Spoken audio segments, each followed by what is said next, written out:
Legacy Builders, welcome back to Mind Your Money. In this video, I'm going to be setting up a budget by paycheck for our second paycheck in the month of September that will occur on September 9th.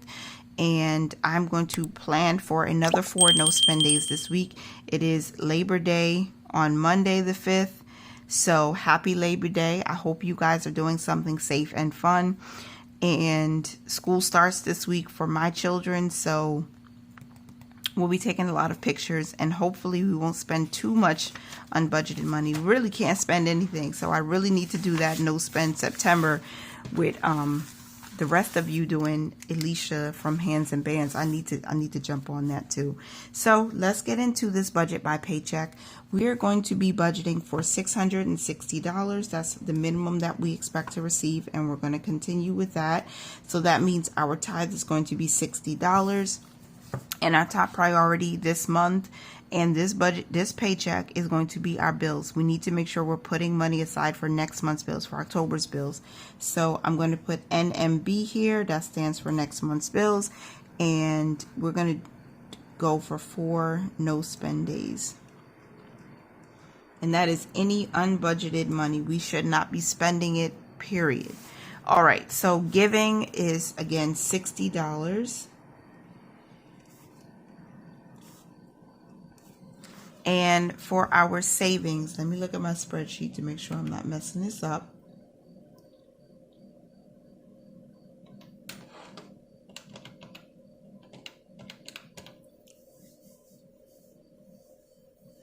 Okay, our monthly budgeted for annual bills is $40, so we're going to plan to put $40 there with this paycheck.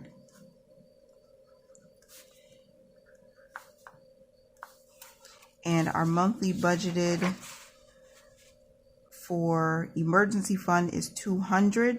So I'm going to shoot for $50 this week. Let's put that there.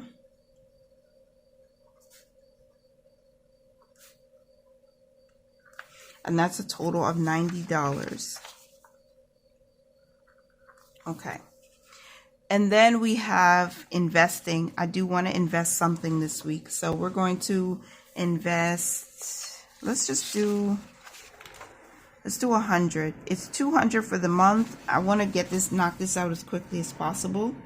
So Robinhood is our focus for the third quarter of this year, and September is the last month in the third quarter, so we're still going to be investing via Robinhood, but we have multiple platforms. If you did not see my August and September investment goals update, I'm going to link it up here, but also know that Robinhood is not the only platform we're using. We also use M1 Finance, we use Fidelity for my IRA, M1 Finance for our taxable brokerage, and my husband has an IRA there, and I also have Vanguard. But we're focused on one investment platform at a time because we're working with a smaller budget. And it's okay if you work with a smaller budget right now. Don't let anybody tell you you can't build wealth or you can't increase your portfolio or your net worth with $200 or $300 a month. You absolutely can. You just need to be diligent and keep at it. Don't give up.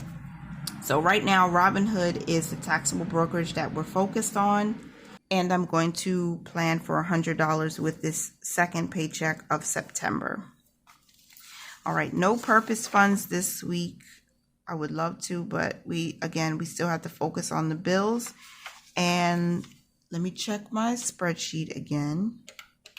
So we're going to take out $100 in cash because, again, we need to keep up with inflation, and one of the ways I'm doing that is being very intentional about how we save for our household expenses. So we're going to keep everything the same. I'm going to get 10. My husband will get 10. We'll put, I think we can put, let's put another $30 in laundry. I need a whole number. And it has to be above 20. Okay, so then for my oldest son, we'll give him $10. And then for household, we'll give household $20. Trying to keep up with inflation as much as possible, y'all. Sometimes it's better to use the cash when we go to the store to buy little things to stock up than to use the credit card. Although we're really good credit card users because we've learned our lesson. It's me. When I say we, I mean me. I've learned my lesson about not spending more than what you have to pay back right away, like immediately within that same month. So, but I'm trying to find a way to get a balance here because essentials are really expensive right now. We have about a year's worth of toilet paper, no lie. I stocked up from Costco back in May, and we still have, and I buy like, if I go to like the discount store, or if I see that rolls of toilet paper on sale, I'll buy a couple here and there, and that is what helped us. And I'm telling you, if you don't have regular facial tissue, you can use a roll of toilet paper to blow your nose. I'm just saying, that might be TMI, but you got to do what you got to do. Finding ways to be strategic, to stay ahead of your bills and stay ahead of this inflation. Okay, so that's $20 going there. And last week I put challenges. Okay, so challenges, we'll still do our savings challenges. They're fun and they're helping us save extra money. We're putting $20 there. So 20, 40, 50, 60, 70, 80, 90, and 100. So yeah, that's $100 that we plan for our cash expenses. And then for bills, we are going to put, let's see what's left. Let's put $275. We'll put $275 towards our bills, next month's bills, and then we'll put a set amount left back in our cushion. So our cushion should be getting 2,000 years later. 135.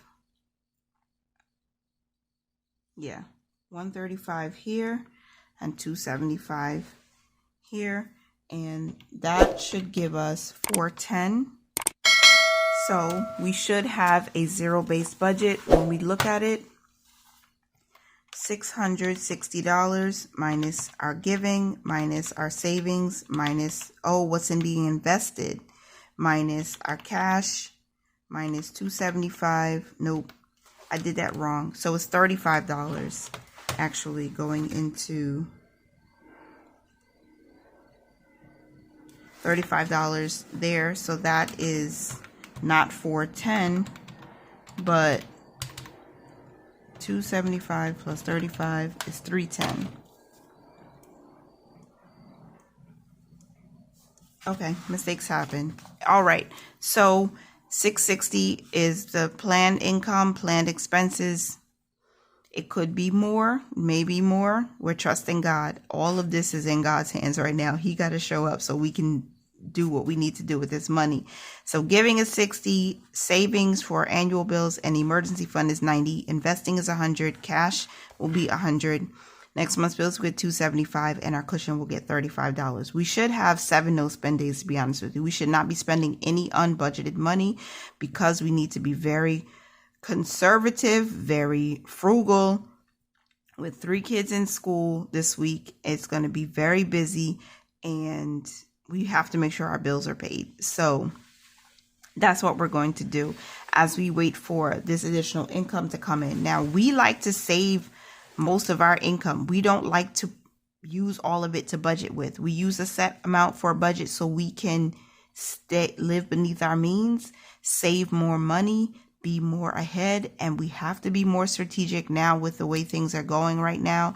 We're a family of 5 on the road to financial freedom, so we need to be strategic now. Okay, even as more money comes in, I don't believe we'll be using all of that because we need to be really strategic, thinking about how much money goes into fast food, how much money goes into buying random things that you don't remember you bought. I don't want that to be me again next year wondering, why did I do that with this money? So our first line of defense against inflation is this.